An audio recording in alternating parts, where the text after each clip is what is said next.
Video. आज की video है प्रश्न को स्टार्ट करते हैं। पहला क्वेश्चन है अलाउद्दीन खिलजी के निम्न सेनाध्यक्षों में से कौन सा तुगलक वंश का प्रथम सुल्तान बना? तो कौन? गाजी मलिक बना था। ठीक है, इसकी व्याख्या पढ़ लेते हैं। दे रखा है अलाउद्दीन के सेनापतियों में गयासुद्दीन तुगलक या गाजी मलिक तुगलक वंश का प्रथम शासक था। ठीक है, उसने तुगलक वंश की स्थापना की थी। ठीक, गयासुद्दीन तुगलक अलाउद्दीन खिलजी के शासनकाल में कई महत्वपूर्ण अभियानों का नेतृत्व किया गया था तथा उसे मुल्तान तथा दीपालपुर का गवर्नर नियुक्त किया गया था। ठीक है, इब्न बतूता के अनुसार 29 अवसरों पर उसने मंगोल के विरुद्ध विजय प्राप्त किया था। ठीक है, उन्हें भारत से बाहर खदेड़ा, इसीलिए वह गाजी मलिक के नाम से प्रसिद्ध हुआ। खुसरो शाह को समाप्त करके उसने दिल्ली के सिंहासन पर अधिकार कर लिया और 8 सितंबर 1320 को वह सुल्तान बना। ठीक है, आगे क्या कह रहा है? इसका एक नाम गाजी बेग तुगलक या गाजी तुगलक भी था। ठीक है, इसी कारण इतिहास में उसके उत्तराधिकारियों को भी तुगलक पुकारा जाने लगा। उसका वंश तुगलक वंश कहलाया। ठीक है, दूसरा क्वेश्चन कह रहा है गाजी मलिक किस वंश का संस्थापक था? तो तुगलक वंश का संस्थापक था। अगला क्वेश्चन कह रहा है कृषि को समुन्नत करने के लिए नहर खुदवाने के संदर्भ में 13वीं शताब्दी का निम्नलिखित में से पहला शासक होने का श्रेय किसे दिया जाता है? तो किसे दिया जाता है? गयासुद्दीन तुगलक को। व्याख्या देख लेते हैं इसकी। तुगलक वंश की स्थापना गयासुद्दीन तुगलक ने की थी। ठीक है, गयासुद्दीन तुगलक ने कृषकों की स्थिति में सुधार करने के लिए अनेक प्रयास किए। उसने मुकद्दम तथा खूतों को उनके पुराने अधिकार लौटा दिए थे। ठीक, गयासुद्दीन ने लगान निश्चित करने में बटाई का प्रयोग फिर से प्रारंभ कर दिया था। ऋणों की वसूली को बंद करवा दिया। भू राजस्व की दर को 1/5 से 1/3 भाग वसूल किया। ठीक है, तथा सिंचाई के लिए नहर का निर्माण करवाया। सिंचाई हेतु नहर निर्माण कराने वाला गयासुद्दीन दिल्ली सल्तनत का पहला शासक था। ठीक है, गयासुद्दीन। अगला क्वेश्चन देख लेते हैं। अगला क्वेश्चन कह रहा है किस वंश के सुल्तान ने सबसे अधिक समय तक देश में राज्य किया? तो किसने सबसे अधिक समय तक किया था? तुगलक वंश ने। ठीक है, देख लेते हैं इसकी व्याख्या। गुलाम वंश के सुल्तानों ने 1206 से 1290 तक शासन किया। ठीक है, गुलाम वंश का संस्थापक कौन था? कुतुबुद्दीन ऐबक, जो है कुतुबुद्दीन 1206 में गुलाम वंश की स्थापना की थी। ठीक है, उसके बाद कौन सा आया? खिलजी वंश। खिलजी वंश कब से कब तक रहा? 1290 से 1320 तक की रहा। ठीक है, फिर लोधी वंश के शासक 1451 से 1426 तक शासन किए। ठीक है, उसके बाद आया तुगलक वंश। तुगलक वंश में कितना? 1320 से 1412 ईस्वी तक की, ठीक है, शासन किया। इस प्रकार स्पष्ट हो जाता है कि आपका तुगलक वंश इसने सबसे अधिक समय तक शासन किया।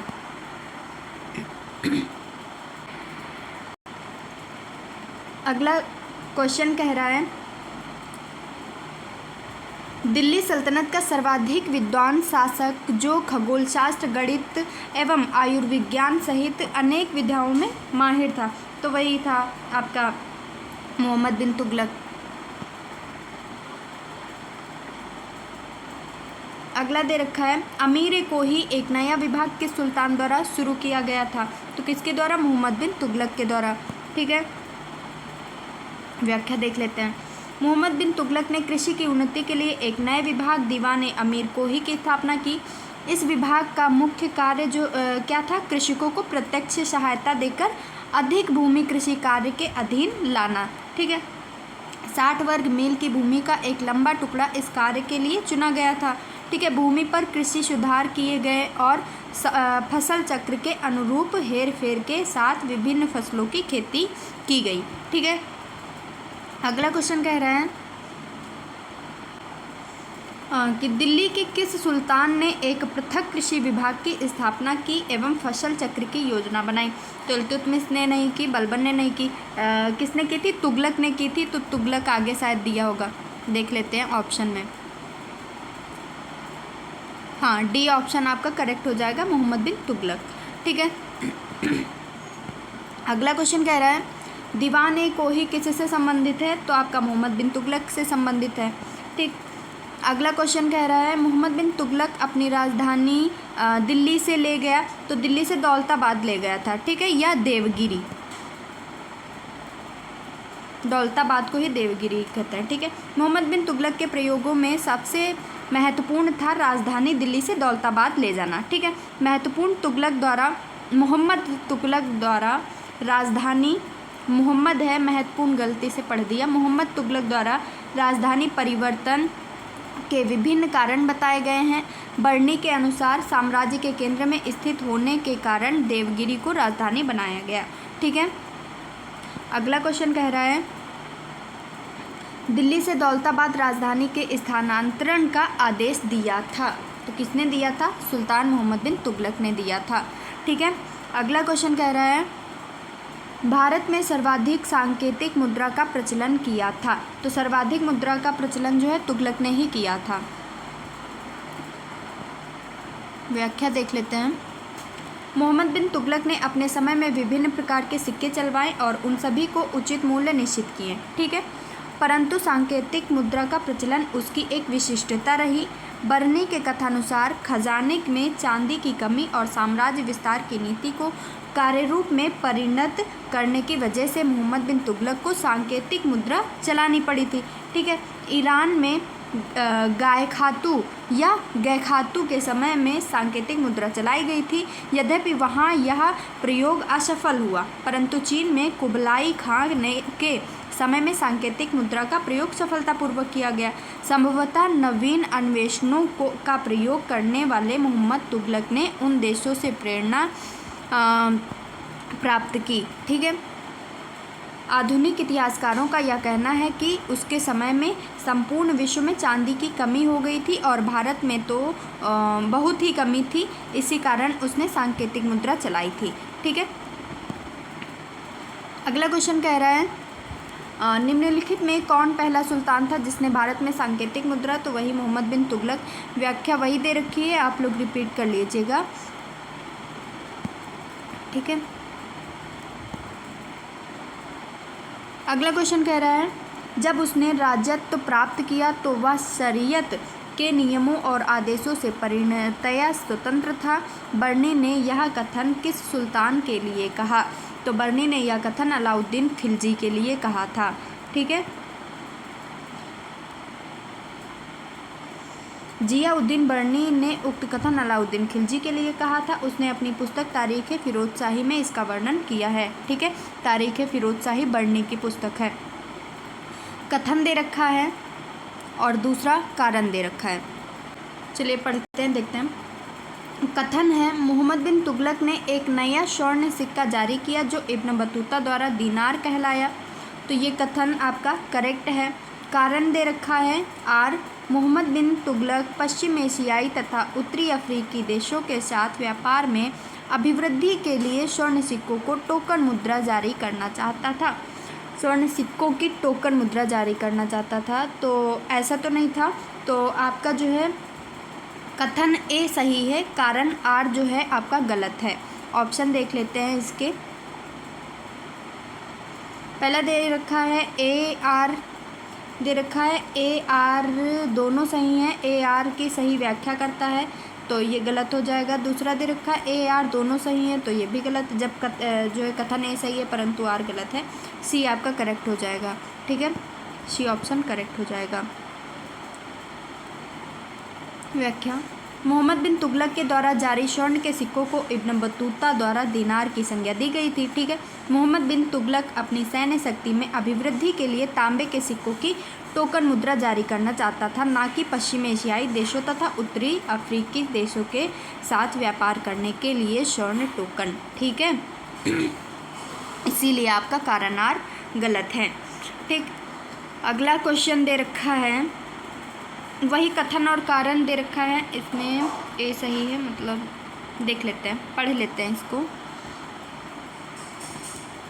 कह रहा है मोहम्मद तुगलक की प्रतीक मुद्रा योजना असफल सिद्ध हुई। हाँ, तो असफल सिद्ध हुई थी।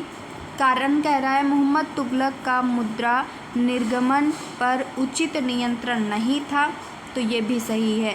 ठीक है, कारण और कथन दोनों सही हैं, आपका ऑप्शन ए करेक्ट हो जाएगा। और जो है व्याख्या भी जो है सही कर रहा है, आर सही व्याख्या कर रहा है ए की। ठीक है, ए। हाँ, बरनी मोहम्मद तुगलक की 5 मुख्य विशेष योजनाओं का विशेष रूप से उल्लेख करता है। कौन कौन सी? दोआब में कर की वृद्धि, ठीक है। दूसरा, देवगिरी को राजधानी बनाना। तीसरा, सांकेतिक मुद्रा जारी करना। चौथा, खुरासान पर आक्रमण। और पांचवा, कराचिल की ओर अभियान। ठीक है, सांकेतिक मुद्रा या प्रतीक मुद्रा योजना की असफलता का मुख्य कारण सिक्का ढालने पर राज्य का नियंत्रण न होना। प्रतीक मुद्रा का मूल्य चांदी की मुद्रा के मूल्य के बराबर रखा गया, जिसके कारण अनेक जाली टकसाल बन गए। लगान जाली सिक्कों से दिया जाने लगा। ठीक है, अगला देख लेते हैं क्वेश्चन। अगला क्वेश्चन कह रहा है कि मूर देश का यात्री इब्न बतूता किसके शासनकाल में भारत आया था? तो मोहम्मद बिन तुगलक के शासनकाल में भारत आया था। व्याख्या वही दी है, आप लोग पढ़ लीजिएगा। अगला क्वेश्चन कह रहा है मध्यकालीन यात्री एवं लेखक इब्न बतूता किस देश का निवासी था? तो किस देश का? मोरक्को का निवासी था। ठीक है, अगला क्वेश्चन कह रहा है इब्न बतूता भारत में किसके शासनकाल में आया था? तो वही मोहम्मद बिन तुगलक के शासनकाल में आया था। अगला क्वेश्चन कह रहा है किसने सल्तनत काल में डाक व्यवस्था का विस्तृत विवरण दिया है? तो किसने दिया है? इब्न बतूता ने। ठीक है, डाक व्यवस्था का विस्तरण किसने दिया है? इब्न बतूता ने दिया है। व्याख्या आप लोग पढ़ लीजिएगा। क्वेश्चन कह रहा है कश्मीर घाटी के अंतिम मुस्लिम शासक यूसुफ शाह चक, जिन्हें मुगल सम्राट अकबर द्वारा बिहार में निर्वासित किया गया था, वह दफन है। तो कहाँ दफन है? पहला ऑप्शन दे रखा है पाटिलपुत्र में, दूसरा राजगीर दे रखा है। अगले ऑप्शन देख लेते हैं। तीसरा दे रखा है मुंगेर में, और चौथा दे रखा है उपयुक्त में से नहीं, डी दे रखा है नालंदा में। अगला दे रखा है उपयुक्त में से कोई नहीं, उपयुक्त में से सभी। तो आपका ऑप्शन डी सही हो जाएगा, नालंदा में। ठीक है, व्याख्या पढ़ लो।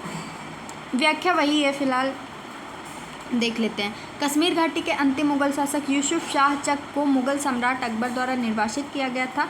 निर्वासित के दौरान यूसुफ शाह चक की मृत्यु हो गई 1592 ईस्वी में पूरी ओडिशा में हुई, जिन्हें बाद में नालंदा में जो है दफनाया गया था। ठीक है, अगला क्वेश्चन देख लेते हैं। क्वेश्चन कह रहा है होली त्यौहार के सार्वजनिक उत्सव में भाग लेने वाला प्रथम सुल्तान कौन था? तो ये हम लोगों ने पढ़ा था, मोहम्मद बिन तुगलक था। ठीक है, अगला क्वेश्चन कह रहा है दिल्ली के किस मुस्लिम शासक के निधन पर एक इतिहासकार ने कहा राजा को प्रजा से मुक्ति मिल गई और जो है प्रजा को जो है राजा से मुक्ति मिल गई? तो ये भी हम लोगों ने पढ़ा था, मोहम्मद बिन तुगलक के बारे में ये कहा गया है। ठीक है, व्याख्या वही है। अगला क्वेश्चन दे रखा है इतिहासकार बदायूनी ने किसकी मृत्यु पर कहा था कि सुल्तान को अपनी प्रजा और प्रजा को अपनी? वही क्वेश्चन दे रखा है सेम। ठीक है, मोहम्मद बिन तुगलक के बारे में कहा गया था। अगला दे रखा है निम्नलिखित में से किस सुल्तान ने बेरोजगारों को रोजगार दिलवाया था? तो किसने? फिरोज शाह तुगलक ने दिलवाया था। अगला क्वेश्चन दे रखा है बेरोजगारों के सहायतार्थ दिल्ली के निम्नलिखित सुल्तानों में से किसने रोजगार कार्यालय की स्थापना की? तो वही क्वेश्चन है, फिरोज शाह तुगलक ने। बस घुमा के पूछ दिया है। अगला क्वेश्चन कह रहा है दिल्ली का सुल्तान जो दान दक्षिणा के बारे में काफ़ी ध्यान रखता था, इसके लिए एक विभाग दीवान ने खैरात स्थापित किया था, वह कौन था? तो कौन था? फिरोज शाह तुगलक था। ठीक है,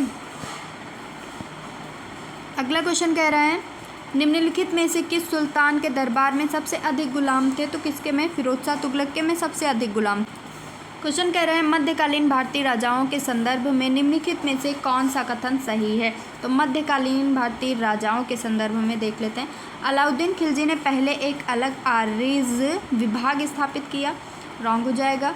बलबन ने अपनी सेना के घोड़े को दागने की पद्धति शुरू की, ये भी गलत हो जाएगा। मोहम्मद बिन तुगलक के बाद दिल्ली की गद्दी पर उसके चाचा बैठे, ये भी गलत हो जाएगा। फिरोज शाह तुगलक ने गुलामों का एक अलग विभाग स्थापित किया, हाँ डी ऑप्शन आपका करेक्ट हो जाएगा। ठीक है, फिरोज शाह तुगलक ने गुलामों के लिए एक अलग जो है विभाग स्थापित किया था। ठीक है, अगला क्वेश्चन कह रहा है सर्वप्रथम लोक निर्माण विभाग की स्थापना की थी, तो किसने की थी? फिरोज शाह तुगलक ने। हम लोगों ने ये पढ़ा है पहले भी व्याख्या में। ठीक है, व्याख्या देख लेते हैं इसकी। सल्तनत काल में सर्वप्रथम फिरोज शाह तुगलक ने ही लोक निर्माण विभाग की स्थापना की। कहा जाता है कि फिरोज ने 300 नवीन नगरों का निर्माण कराया। उसके द्वारा बसाए नगरों में फतेहपुर, हिसार, फिरोजपुर, जौनपुर, फिरोजाबाद, ये सब हम लोग पढ़ चुके हैं पहले भी। ठीक है, तो आप लोग इसको रिपीट कर लीजिएगा। दिल्ली का सुल्तान भारत में नहरों के सबसे बड़े जाल का निर्माण करने के लिए प्रसिद्ध था, वह कौन था? तो फिरोज शाह तुगलक था। हम लोग पढ़ चुके हैं इसको। ठीक है, व्याख्या रिपीट कर लीजिएगा।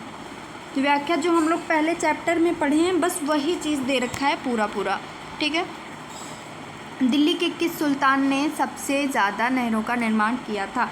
तो किसने? फिरोज शाह तुगलक ने सबसे ज़्यादा नहरों का निर्माण किया था।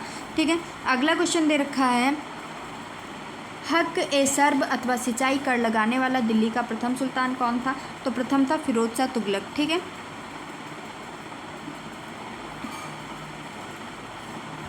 33 का क्वेश्चन कह रहा है दिल्ली के किस सुल्तान ने ब्राह्मणों पर जजिया कर लगाया था? तो जजिया कर फिरोज शाह तुगलक ने लगाया था। जजिया कर किस पे लगा था? ब्राह्मणों पे। ठीक है, निम्नलिखित में से किस सुल्तान ने फलों की गुणवत्ता सुधारने के लिए उपाय किए? तो किसने? फिरोज शाह तुगलक ने किए। ठीक है, अगला है टोपरा तथा मेरठ से 2 अशोक स्तंभ लेख दिल्ली कौन लाया था? तो कौन लाया था? फिरोज शाह तुगलक लेके आया था। ठीक है, अगला है दिल्ली का कौन सा सुल्तान अशोक स्तंभ को दिल्ली लाया था? फिर वही पूछ दिया, तो फिरोज शाह तुगलक। अगला क्वेश्चन दिल्ली के किस सुल्तान ने इस उद्देश्य से एक अनुवाद विभाग की स्थापना की कि उससे दोनों संप्रदायों के लोगों में एक दूसरे के विचारों को समझ बेहतर हो सके? ठीक है, एक दूसरे के विचार जो है समझ सकें लोग। तो क्या था? फिरोज तुगलक ने अनुवाद विभाग की स्थापना की थी, फिरोज तुगलक ने। ठीक है, अगला क्वेश्चन दे रखा है राज्य के खर्च पर हज की व्यवस्था करने वाला पहला भारतीय शासक था? तो ये भी आपका था फिरोज शाह तुगलक। ठीक है, वही चीज़ है। व्याख्या हम लोग पहले जब चैप्टर पढ़े थे तो पढ़ चुके हैं। फिरोज तुगलक द्वारा स्थापित दार उल सफ़ा क्या था? तो दार उल सफ़ा आपका क्या था? एक खैरात अस्पताल था। ठीक है, अगला क्वेश्चन दे रखा है दिल्ली सल्तनत के तुगलक राजवंश का अंतिम शासक कौन था? तो अंतिम शासक आपका नासिर उद्दीन महमूद था। ठीक है, नासिर उद्दीन महमूद जो है तुगलक वंश का अंतिम शासक था। ठीक है, अगला क्वेश्चन कह रहा है तैमूर ने किसके शासनकाल में भारत पर आक्रमण किया था? तो इसका आंसर दे नहीं रखा है, व्याख्या पढ़ लेते हैं। भारत पर तैमूर का आक्रमण वस्तुतः तुगलक शासक नासिरुद्दीन महमूद के काल में हुआ था। ठीक है, भारत पर आक्रमण करने के उद्देश्य को तैमूर ने स्वयं स्पष्ट किया था। उनमें से एक था, क्या था? काफिरों से युद्ध तथा उनका विनाश, तथा दूसरा था धन की प्राप्ति। ठीक है, जाने से पहले उसने खिज्र खां को मुल्तान, दिलपालपुर और लाहौर का सूबेदार नियुक्त किया था। तथा उपयुक्त प्रश्नगत विकल्प गलत है, उसमें विकल्प सही नहीं दे रखा होगा। हाँ, तो तभी जो है आंसर नहीं दे रखा है। अगला क्वेश्चन है तैमूर लंग ने किस वर्ष भारत पर आक्रमण किया? तो लंग ने किस वर्ष भारत पर आक्रमण किया था? 1398 में। ठीक है, व्याख्या में भी दे रखा है 1300, ये दे रखा है 1398 में। ठीक है, अगला क्वेश्चन दे रखा है तैमूर के आक्रमण के बाद भारत में किस वंश का राज स्थापित हुआ था? तो सैयद वंश का हुआ था। ठीक है, व्याख्या पढ़ लेते हैं इसकी। तैमूर के आक्रमण 1398 में ने दिल्ली सल्तनत एवं तुगलक वंश दोनों को ही नष्ट कर दिया। 1412 में नासिरुद्दीन महमूद की मृत्यु के साथ ही तुगलक वंश का अंत हो गया। ठीक है, 1413 ईस्वी में सरदारों ने दौलत खां को दिल्ली का सुल्तान चुना, परंतु उसे खिज़्र खां ने पराजित कर दिया। वह तैमूर द्वारा नियुक्त लाहौर सूबेदार था, लाहौर का। ठीक है, तैमूर के आक्रमण के बाद 1414 ईस्वी में उसने दिल्ली पर अधिकार कर एक नए वंश सैयद वंश की स्थापना की या नींव डाली। ठीक है, अगला क्वेश्चन, अगला और आखिरी क्वेश्चन है आपका, निम्न को उनके कालानुक्रम क्रमबद्ध कीजिए। अच्छा, कौन कब आया, इसका जो है सही से आपको क्रम से लगाना है। तो सबसे पहले रुकनुद्दीन सही दे रखा है, फिर मुबारक खां सही दे रखा है, फिरोज शाह तुगलक सही दे रखा है, और ये तो आपका ऑप्शन 1, 2, 3, 4 जिसमें दे रखा है वो आपका करेक्ट हो जाएगा। इसमें 2 से स्टार्ट है, 1, 2 ये भी गलत है, सी आपका करेक्ट हो जाएगा। 1, 2, 3, 4 दे रखा है, वही दे रखा है। रुकनुद्दीन 1236 में, मुबारक खां 1316 से 1320 तक। ठीक है, फिरोज शाह तुगलक जो है 51 से 88 तक की, और 1388। ठीक है, आलम शाह 1445 से 1451 तक की। तो ये क्रम जो है आपका सही है। ठीक है, रुकनुद्दीन 1236 में इल्तुतमिश की मृत्यु के बाद शासक बना, जबकि इल्तुतमिश ने रजिया को अपना उत्तराधिकारी नियुक्त किया था। मुबारक खां 1316 ईस्वी में मुबारक खिलजी के नाम से दिल्ली का सुल्तान बना। फिरोज शाह तुगलक 1351 से 1388 ईस्वी तक दिल्ली का सुल्तान रहा, तथा सैयद वंशी शासक आलम शाह 1445 से 51 तक जो है दिल्ली का सुल्तान रहा। ठीक है, आज का चैप्टर जो है आपका कंप्लीट हो गया है। अब आज की वीडियो यहीं तक। वीडियो पसंद आए तो चैनल को सब्सक्राइब कीजिए, वीडियो को लाइक कीजिए।